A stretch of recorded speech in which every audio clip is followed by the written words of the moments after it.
السلام علیکم، میں ہوں یاسر جمال استوری۔ ناظرین، پاکستان کا موجودہ آئین 1973 میں بنایا گیا تھا اور تب سے لے کے اب تک 27 مرتبہ اس میں ترامیم کی جا چکی ہیں۔ آئیے ان ترامیم کو ون بائی ون دیکھتے ہیں۔ فرسٹ امینڈمنٹ 1974 بنگلہ دیش کے قیام کے بعد this amendment redefined the borders and the federal structure of Pakistan. Second amendment 1974، اس امینڈمنٹ میں احمدیوں کو غیر مسلم قرار دیا گیا تھا۔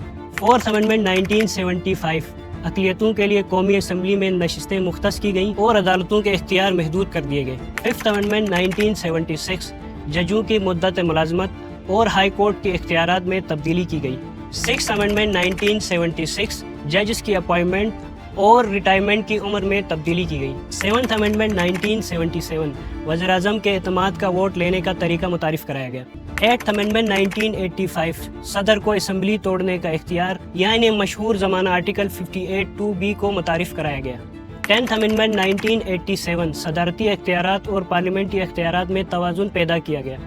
نائنتھ، 11th اور 15 ترامیم پیش کی گئی مگر منظور نہ ہو سکی۔ 12th امینڈمنٹ 1991، خصوصی عدالتیں قائم کی گئیں اور ججوں کی تنخواہیں 3 سال کے لیے بڑھا دی گئی۔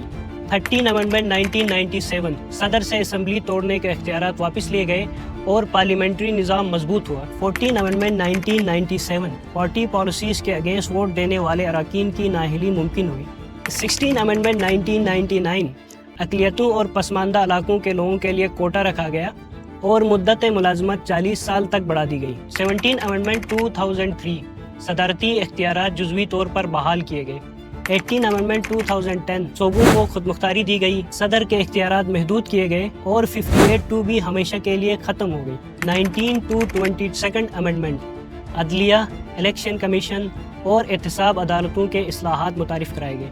23 امینڈمنٹ 2017، دہشت گردی کے مقدمات کے لیے عدالتوں کی حد 2 سال تک بڑھا دی گئی۔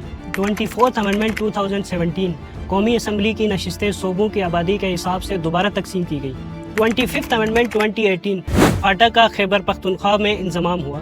26 امینڈمنٹ 2024، چیف جسٹس کا دورانیہ 3 سال تک مقرر کیا گیا۔ ججوں کے تقرری کے اختیارات کا عمل تبدیل کیا گیا اور سپریم کورٹ کے سو موٹو ایکشن کے اختیارات تبدیل کیے گئے۔ 27 امینڈمنٹ 2025، نئی وفاقی آئینی عدالت کا قیام، فوجی کمان سٹرکچر میں تبدیلی، ججوں کی تقرری اور تبادلے کے اختیارات میں اضافہ، فوجی سربراہ سمیت اعلیٰ افسروں کو قانونی استثناء فراہم کیا گیا۔ شکریہ۔